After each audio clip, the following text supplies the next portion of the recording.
Don't forget to subscribe to our newsletter, Hyphenly. It is our no fluff love letter with hot takes, heartfelt stories, and all the feels of living in between cultures. Come for the nuance, stay for the vibes. Link is in the show notes. Hello, hello. Welcome to Lovely. I'm your host, Mehak, and happy Friday. Okay, what has been going on in my life? I think since we last chatted, I was actually on my way out on a first date. That date went well. We like him. We'll see him again. But I'm also seeing someone else right now, and things are going really well with that right now. So we'll see. We'll see. Hopefully in the next few episodes, I'll have something else to update y'all on. But mentally, I will be at the series finale of The Summer I Turned Pretty for the foreseeable future. If you haven't seen it, it is probably the most popular show of the summer. So if you don't want any spoilers, skip ahead. But we finally got the ending we were all hoping for. Belly chooses Conrad Fisher. I'm so happy they were endgame. We already knew it. You're probably wondering, why am I so occupied by a fictional character? But I think it's because he gives us hope. You know, I always say Conrad Fisher is truly a man written by a woman. And I love that. I think it reminds us that masculinity doesn't lose power when it chooses softness. I think it actually gains it. Maybe that's why this finale has all of us in our feels, or most of us in our feels, because deep down, that's the kind of love we're all hoping for. Anyways, The Summer I Turned Pretty ended, and I feel like my summer is coming to an end as well. I had my one last hurrah this past weekend, and now we're moving into fall. You know, my birthday's going to come up soon. I love this time of the year. It feels like a reset. It feels like a season to reflect and to step into something new. And that actually connects to today's episode. Because when you think about resets, you can't really talk about growth without talking about conflict. And conflict is something we all try to avoid. At least I did growing up. And, you know, whether it's with family, friends, colleagues, and in relationships, you should probably ask yourself, you know, what if conflict isn't something to fear or to avoid, but what if it's actually a tool for connection? So to help me unpack this, I am joined by Dr. Jen Fry, a conflict resolution expert, a TEDx speaker, and founder of Jen Fry Talks. And she challenges us to see conflict not as the enemy, but as a tool for growth and connection.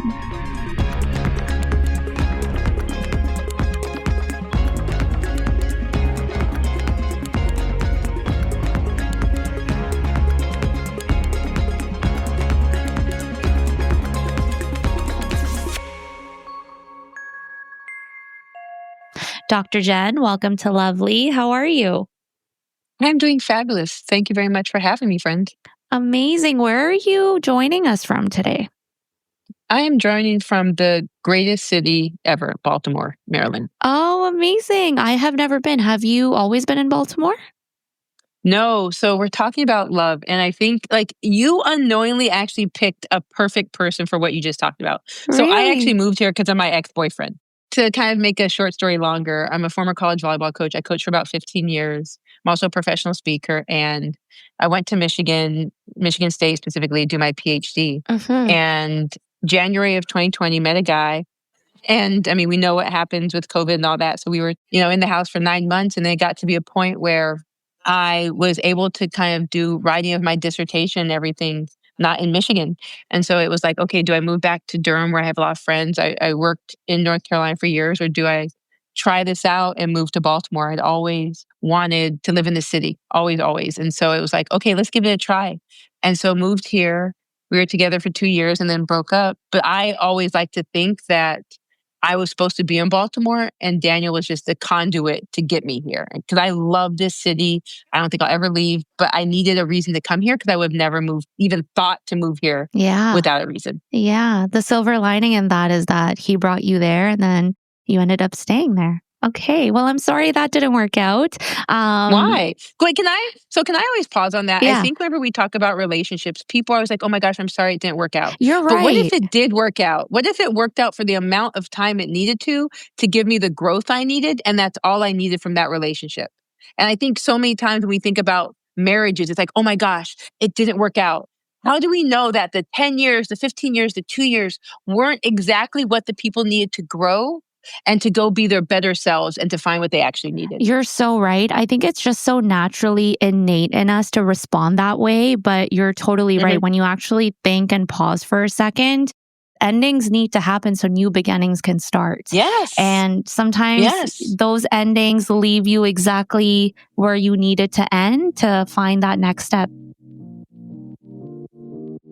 So, Jen, thank you so much for being on the episode today. And, I always start with this one question to all of my guests.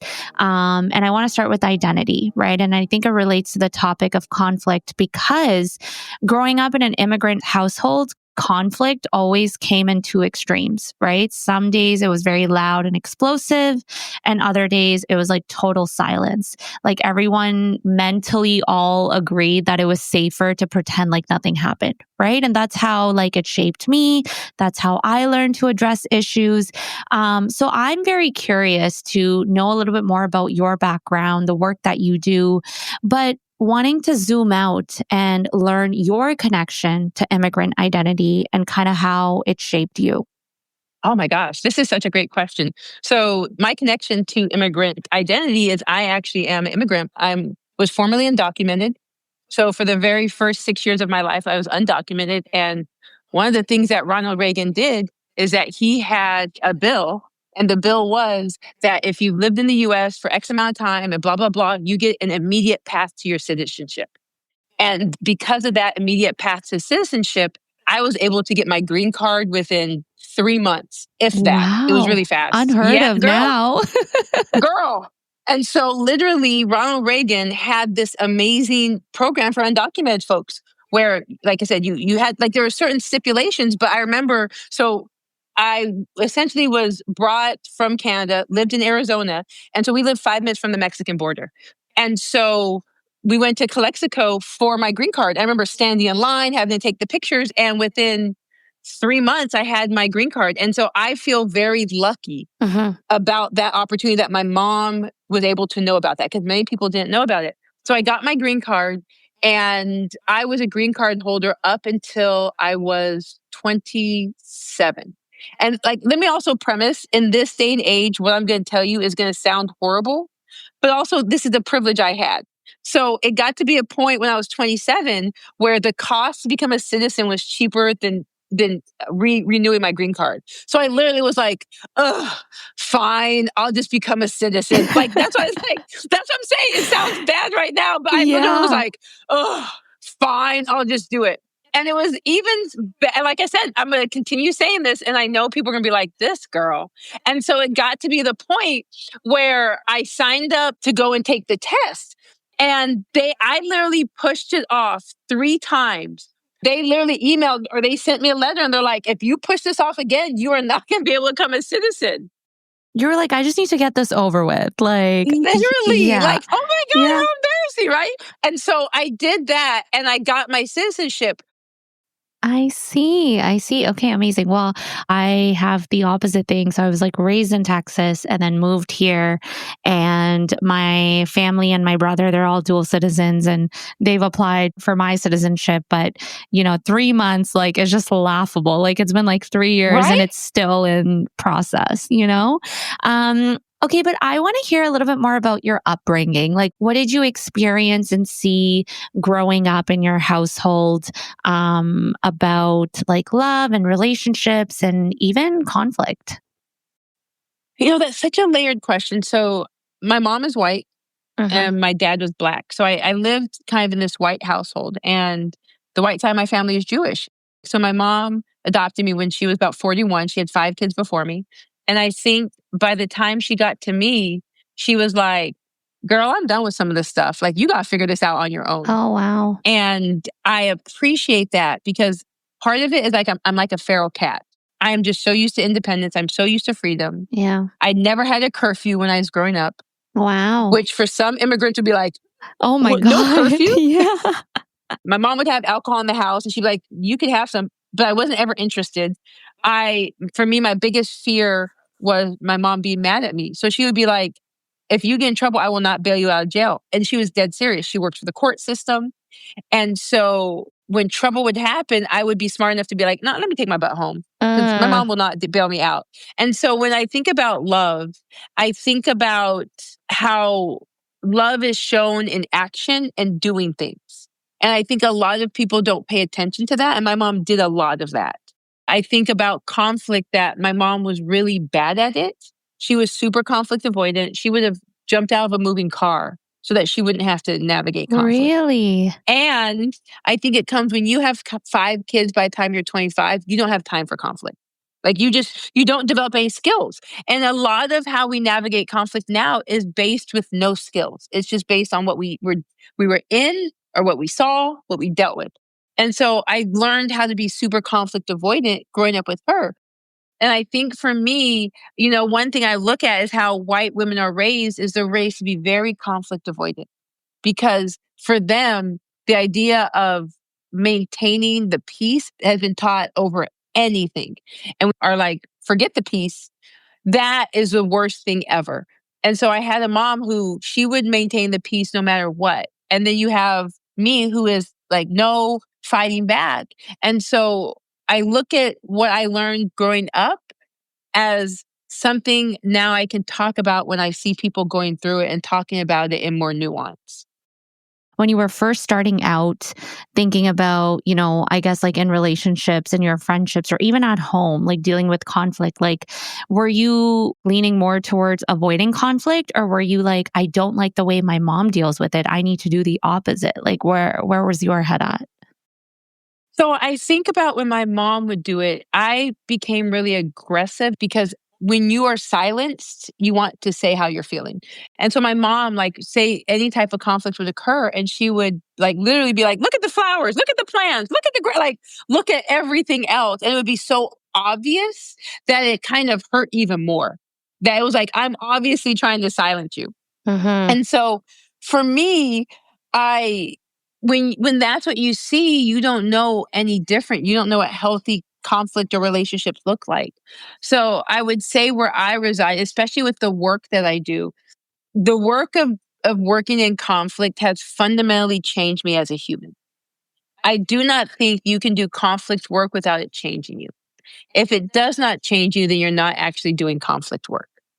Because every time I talk about family, me, it peels back a different layer of learning. And so I would say I understand what I'm doing when it's going on. Because before it would be like, wait, wait, wait, and then blow up. Mm-hmm. And so now I'm more of a person to talk about how I'm feeling, what's going on in the moment. To be able to say, okay, Jen, you're a bit of an asshole. Like, oh, you took it up a little too far. I can understand myself in the situations, but before not having self reflection. And so I think about in my relationships with friends, when it comes to conflict, I'm more willing to talk about how I'm feeling, what's going on, to receive people talking about it, and to figure out how we're going to move over this hump. And even if it's like, I'm still mad or I'm still frustrated, but I verbalize a lot more than before. I see. I see. Very interesting. Bringing it back to relationships, I've heard, not right now so much, but like growing up or when I was in like some of the early relationships, I think when people heard that two people in a relationship are fighting, they always assumed you guys weren't meant to be with each other. But I think a sign of a healthy relationship is when you're able to communicate the things that are bothering you, which would lead to conflict, right? So, can you talk to me about, like, why do people see it as a bad thing? But how can we shift their mindset to think about conflict and see it more of as an opportunity to bond? And, I think there's intimacy and conflict as well. So can you talk to me a little bit about that? So there's a really interesting quote that I love. And the quote is that conflict shows you the depth of your relationships. And I love it because I feel like there is such truth to that. You cannot, and this is a hill, I will die on quite a few hills, but this is one of them, is that you can't have true intimacy if you've never had conflict. And I think the Agreed. problem is that so many times we've been taught from personal experience that conflict's bad, so we're afraid of it. If you think about family, right? Conflict is always considered bad. I think in friend groups, conflict is always thought as bad. In relationships, if you're like, me and my partner are having an argument or disagreement or fight, it's like, oh my gosh, is everything okay? And whenever I hear from people who say, oh yeah, our relationship, we never fight, I'm always like, girl, that relationship about to be done in 2 seconds. Like that is not, to me, saying that we don't fight in a relationship is not something to be proud of at all. Because people haven't been able to show the depth of themselves or their personality. They haven't been able to push back. They haven't been able to give their opinion. They haven't been able to do any of that. And so I think conflict is a critical part of a relationship because it shows you how the person that you want to be with for the rest of your life handles hurt, rejection, frustration, anger. It shows you how they show all of these kind of quote unquote ugly emotions. You get to see them all live and in person. And that's what you want to see. Because if you're sitting here telling me we've never fought, and I'm thinking, you want to marry someone that you've never seen angry? Right. You've Yeah, red never seen flag. them hurt. You've Red never flag. seen them Yeah. rejected, and you want to marry this person? That is not possible. And so I think conflict is a critical part of love because then you're able to get over hills together and battle stuff together. And I think whenever people are like, well, we don't fight or fighting's bad, I'm like, what you say maybe is the way we fight is bad. The way I've been taught to handle conflict is bad. But conflict in itself is not bad. And there should be the ability to push back, to disagree. I mean, it could even be something as simple as, you know, what do we want to eat tonight? And you say, I want sushi. And the other person's like, I want pizza. And then there's an argument about that. Why can't he get sushi and you get pizza? But there's like this argument that we have to have the same thing. And Yeah. then that creates this bigger fight. And it's like, we'll get to the like, why is it important to you that you all have the same thing? That's what you need to figure out. Why is it important that you have the same food versus we're eating the same thing we like or the thing that we like together? That should be the end goal, not we have the same thing. And so get into the root of why this thing is making you upset. Yeah, no, totally. This is taking me back down to memory lane. I remember when I was in a serious relationship, like I was in a relationship for 5 years. And I feel like every time we would fight and the fight would be a big fight, I'd be like, oh, we're breaking up. We're breaking up. Right. I always had this in my head. And now after, maturing and growing up a little bit and going to therapy, I feel like there could be one of two reasons in other people's lives too. One could be both of you don't know how to fight, right? Like you're fighting wrong. Or the other one could actually be you're just very misaligned. And, if you're fighting again and again and again and about the same things, then, like you said, the depth of the relationship, like either it's not strong enough to handle so much conflict, or you guys are mismatched, or you're not fighting right. So how do you, the sushi and the pizza, cool. Like, right. Like that's fine. You can navigate that. How do you navigate like more serious conflicts that a couple goes through? And how do you be like a master in, untangling conflict and really like getting through it and then being able to repair after? So I think the first thing of what you're saying of like when the conflict happens of, oh, we're breaking up. I will be honest. I was a person to be like, I don't think I can do this anymore. Like I would say that, and I appreciate my ex. He'd be like, no, we're doing this shit. But because I think sometimes we get to that emotion and it's like, you just want to get out of the situation. And it's not rational. And it's also not fair to someone to do that because it's almost like holding it over their head. If you cause conflict, I'm going to break up with you. So yeah, that is a scenario, but in my head, it wasn't like I was saying, "Oh, we're breaking up." I thought because we're fighting, we're breaking up, because like from the other side, there was no reassurance. Like you said, your partner was like, no, we're not breaking up. We're going to talk it out. For me, it was like the fight would happen, that there was no reassurance, and then there would just be silence. And then one person would just Yeah, walk out. that makes sense. I think it is, but it's also having a fundamental understanding that like we're not going to break up over this stuff. Like we're not, I think about the relationship I have with my chief of staff. Like we've worked together for 4.5 years. And one of the things that she said to me that made me really, really proud, she was like, I can trust you when we argue because I know we're going to get over the hump on the other side. And I was like, oh man, me? Like your girl used to be a runner. Me? And so that someone had that type of trust in me meant a lot. And I think when it comes to the relationship is that because people aren't used to having conflict as a normal part, there is a fear of like, are we breaking up because we're fighting? Are we breaking up? And then that, like, I think the thing is don't say that to a partner unless you want to break up.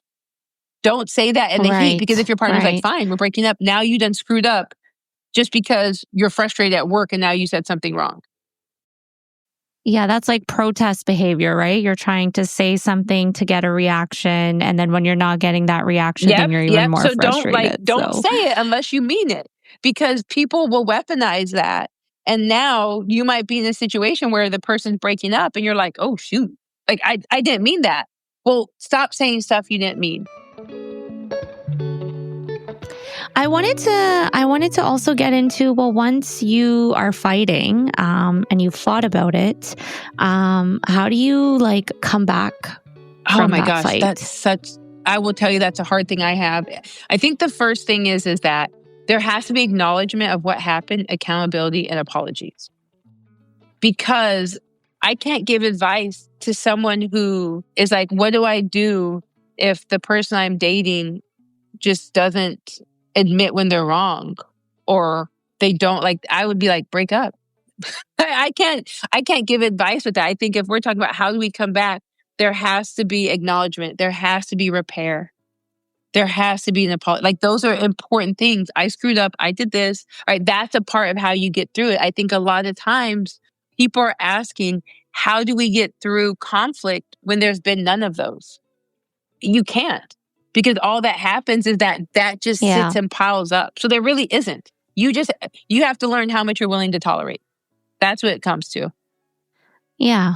100%. It's a dead end if you're with someone that takes zero 100%. Accountability. I think one of my best friends in the whole world, he is horribly late a lot. Like not 15 minutes, he'll be like an hour late. And I have come to the realization with him is that he's going to be late. But I have gone to it where I know what things are important to me. And those are the things I expect him to be on time. So for instance, I went to Issa Rae's book tour last night. I didn't invite him because I knew he'd be late. Like there was no point. But we're going to Kamala Harris has her book tour on the 9th. We're going to that. He'll be on time for that because that's a priority. Or there's a place in DC we love to go have drinks and they only have time. It's like 90 minutes. Barmini. He will go to that because the first time he was 30 minutes late and you only get 90 minutes. I dug into his butt and I said, I will never invite you here again if you cannot be on time. And he will be early there. But I only know I get very few where I need him to be on time. So I'm very specific with that. If we're going to brunch, he'll be an hour and a half late. And so I'll just sit there and read. And so I think a lot of times with conflict, when it comes to living with someone or being in the relationship, you've got to think about you are taking a whole other human that has all these different parts of them and putting them in the house or in a relationship with you. You've got to figure out what are your few non-negotiables. Some of the other stuff, like for me, a non-negotiable is you better put that garbage bag in that trash because I'm opening it and I'm throwing the trash in there. And if there's no garbage bag, I'm going to be mad. That is a non-negotiable for me. Another non-negotiable is we don't go to bed with dishes in the sink. As a non-negotiable to me. So you have to figure out like what are your non-negotiables and let them be it. But some of this other stuff, man, I ain't got no time for that. It's not even worth it. Yeah, I think I definitely agree with that, right? Like you have to first know your own non-negotiables and then communicate that to your friend, to your partner, to your roommate.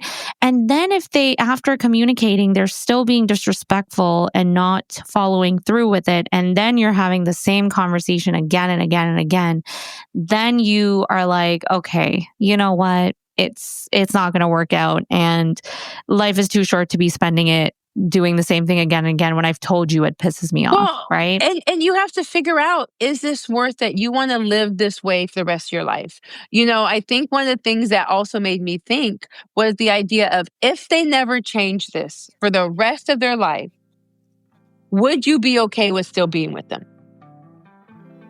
And that's what you have to ask Yeah. yourself. Yeah.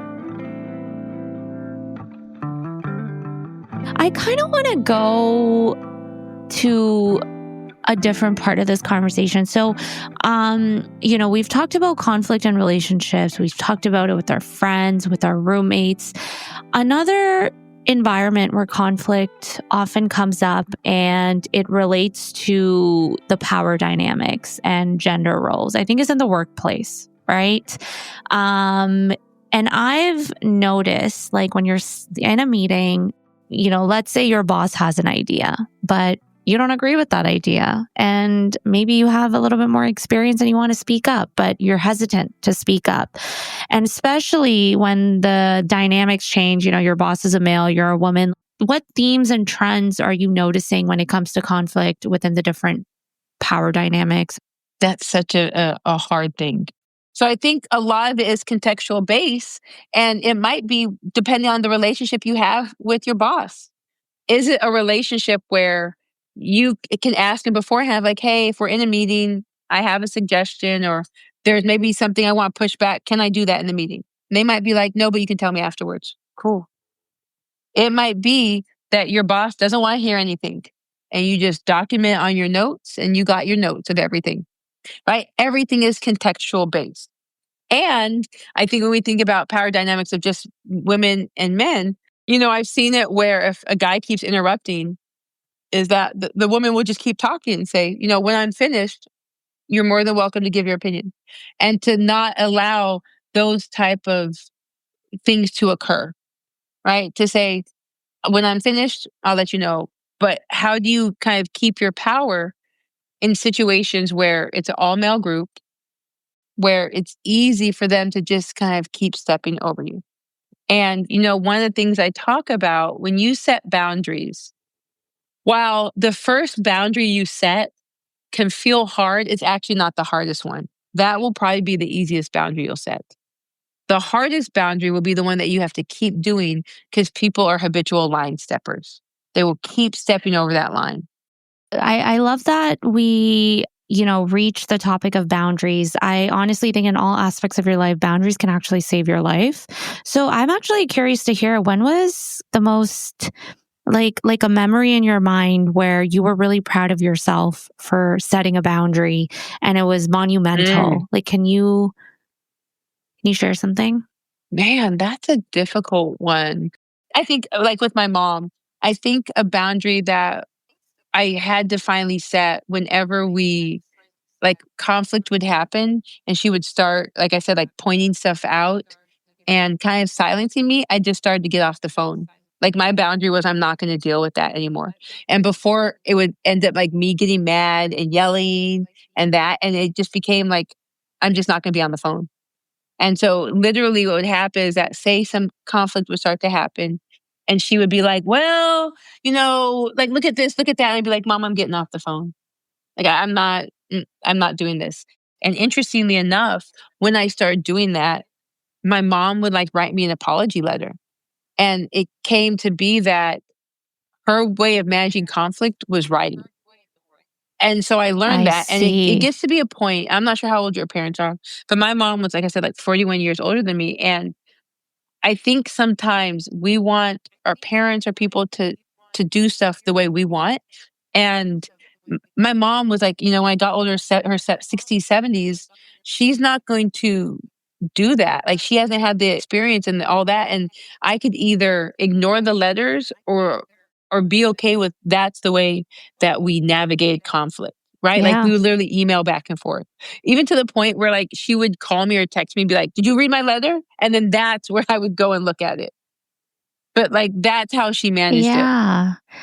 I totally can relate to that because my parents, my mom she's born in 1964. So in her mid 50s. And I have a really, really, really good relationship with my mom now, but it wasn't always like this, right? She had to change herself quite a bit. But older parents, their mindset at first is like, well, we're old now. We're not going to change now, right? But I think they learn. And when you set boundaries yourself, they learn that they can't be the way they've always been. They have to change something, but you also have to be open to accepting the way they change. So, for example, for you, it was okay, like your mom is not doing everything by the book that you would want, but Yeah. her way of being like, hey, I love my daughter. I want to be close with her. I'll write you a letter. And initiating conflict is one thing, repairment is another thing, but you also have to be open to the different ways people want to fight with you. There's no one way of fighting or getting over the problem. And I think the same thing goes with your partner. Like you and your partner may not agree on the same way to resolve conflict. And I actually remember I dated someone that needed their space after something was said. Like there was conflict, needed their space, and then they would come back and they would write a letter because they weren't vocally able to express everything. They had to like write everything down. So yeah, sometimes it takes some different techniques, but again, there's intimacy in that, right? Learning about the different ways you fight, learning about the different ways you come back together. So I guess my question to you is to kind of drive it home is if someone is listening right now and they know they need to have a hard conversation about any of the topics that we mentioned or didn't mention that's on their mind, what's the one thing you'd want them to hear before they do it? It's okay if it's ugly and emotional. Like it's okay. That can't stop you. Now, I'm not saying violence, aggressive, right? Like none of that, of course, like that's end of the spectrum, right? People are like, but what if he punches me? Girl, we're not talking about that, right? We're talking about like the mess. It's going to be messy. And you have to be okay with the messiness of it. So many people, well, I know guys who are like, I don't want to say this to her because she might cry. Okay, what you're saying is hard. There's going to be emotion, my dude. Of course there is. And people are afraid of folks who emote. You can't be afraid of folks that emote. Like let them emote, let them, and then keep it moving. And so I think like it's going to be messy. Your words might be jumbled, but like you have the best intentions because you want to bring this up. Now, their response can affect that. If, I know if the response is like, oh, we're having a good day. Why are you bringing it up? Well, that's going to stop people from bringing stuff up. It'll make them hold it in and then blow up. So you have to be very thoughtful if you're receiving stuff of just, it might seem like the day is going great and someone's like, hey, can I bring up this thing? And you have to be okay with it. You can't be like, well, you did this thing yesterday. That's the same. No, you can't do that. You have to be able to open up and hear the person. And so I think just know that it might be messy, but like believe in you and your partner of getting over that hump. Yeah, I think that was really, really, really well said. And also, you're a human being. Why would you also want to be with someone that doesn't welcome Right? emotions? And you'd rather find out sooner than later.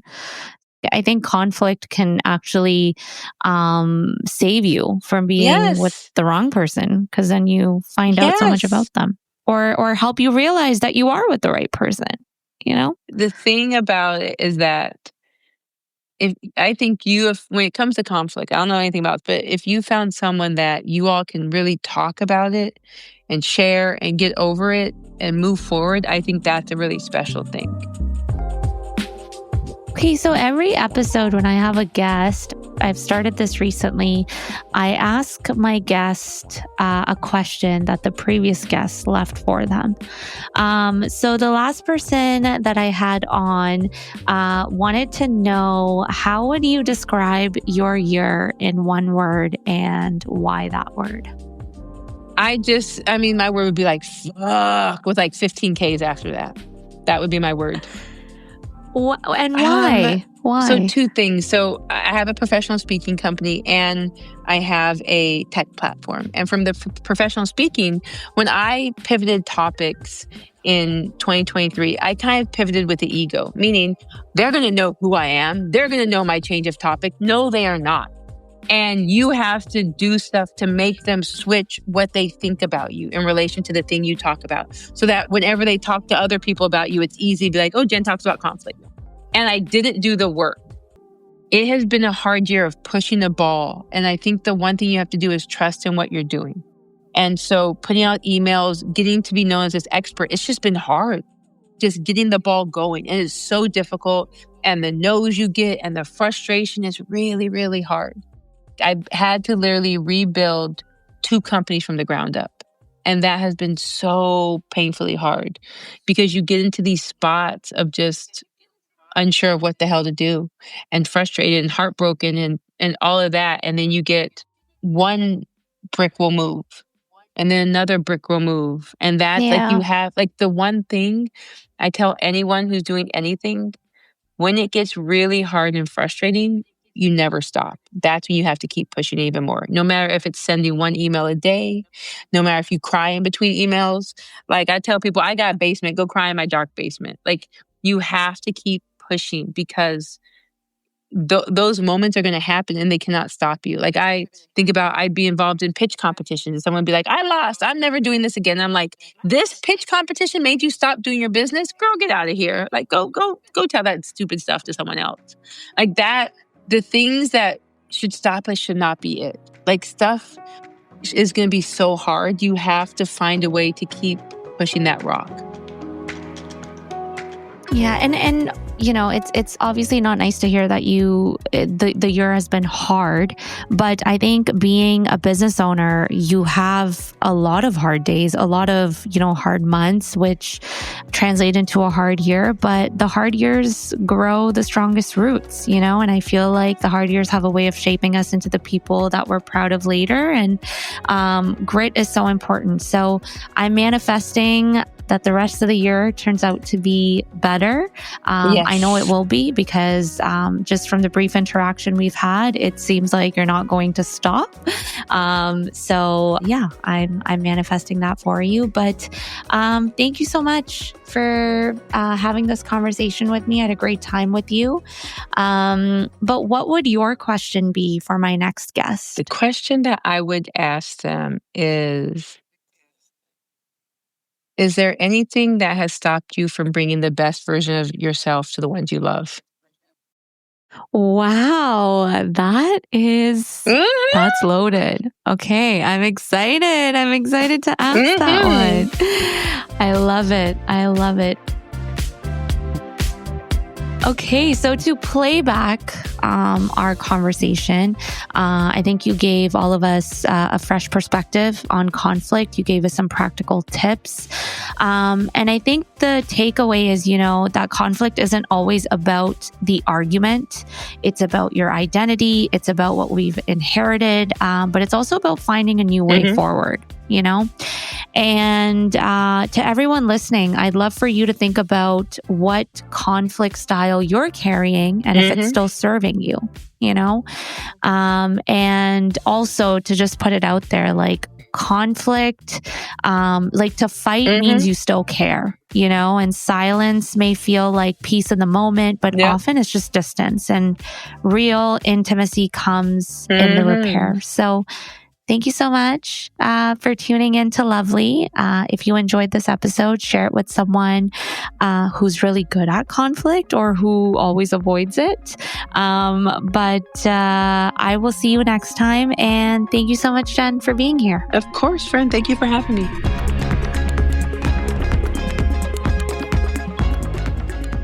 Lovely is an Immigrantly media production.